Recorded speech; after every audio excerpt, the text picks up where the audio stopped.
नमस्कार दोस्तों, आप सभी का आपके अपने YouTube चैनल सुनील सक्सेस में पॉइंट में स्वागत है।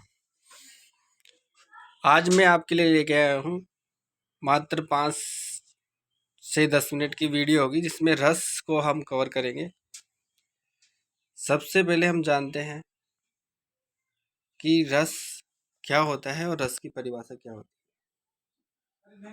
रस का जो शाब्दिक अर्थ होता है वह होता है आनंद। रस का शाब्दिक अर्थ होता है यानी कि आनंद। काव्य को पढ़ने या सुनने में जिस आनंद की अनुभूति होती है उसे रस कहते हैं। जिस भी काव्य को हम पढ़ते हैं या सुनते हैं तो उस काव्य को पढ़ने के बाद जो हमें अनुभूति या आनंद का जो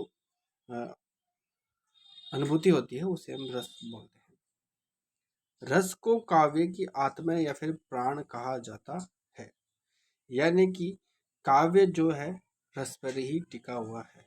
रस के 4 अवयव या फिर अंग हैं। एक है स्थायी भाव, दूसरा है विभाव और तीसरा है अनुभव, चौथा है संचारी या फिर व्यभिचारी भाव। ये रस के 4 अंग होते हैं। अब हम बात करने जा रहे हैं रस के प्रकार। रस के प्रकारों के बारे में बात करते हैं तो रस के कई प्रकार हमें देखने को मिलते हैं। इधर हमने रख रखा है रस का नाम और इधर रख रखा है स्थायी भाव, यानी कि इस रस का स्थायी भाव भावार्थ क्या निकलेगा। श्रृंगार रस की अगर कहीं भी बात की जाए तो समझ जाना रति या फिर प्रेम के बारे में बात कही जा रही है। हास्य रस का मतलब होता है हाश यानी दुखी। करुण रस का मतलब होता है शोक, शोक से इसका अर्थ होता है।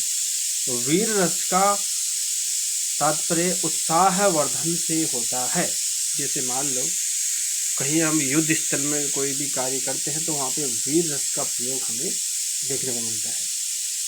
और रौद्र रस का मतलब होता है क्रोध। क्रोध की जहाँ पे बात आती है तो वहाँ होता है रौद्र रस। भयानक रस के बारे में बात करते हैं तो भयानक रस भय से पीड़ित होता है, कोई डरा हुआ सा भय से। विभत्स रस के बारे में बात करते हैं तो जुगुप्सा या फिर घृणा, किसी से ईर्ष्या या फिर घृणा की बात करते हैं तो विभत्स रस होता है। अद्भुत रस के बारे में बात करते हैं तो विस्मय या फिर आश्चर्य, जो यानी कि इसका तात्पर्य होता है कि अद्भुत रस वहाँ पे है। शांत रस के बारे में बात करते हैं तो सम या विभेद, सम या विभेद से तात्पर्य है कि वहाँ पे शांतिपूर्ण जो रस का प्रयोग किया गया है। बात करते हैं हम अगला जो रस है वत्सल जो रस है, यह वात्सल्य रति के बारे में बात करता है। जो भक्ति जो रस है रति या अनुराग, रति या अनुराग के अनुभव के बारे में हमें भक्ति रस से जो देखने को मिलता है। तो ये हमारे कुछ रस थे, हिंदी के जो रस थे उनको मैंने आप सभी को बताया है। आशा करता हूँ आप सभी को ये चीज़ समझ में आई होगी। जय हिंद, जय भारत।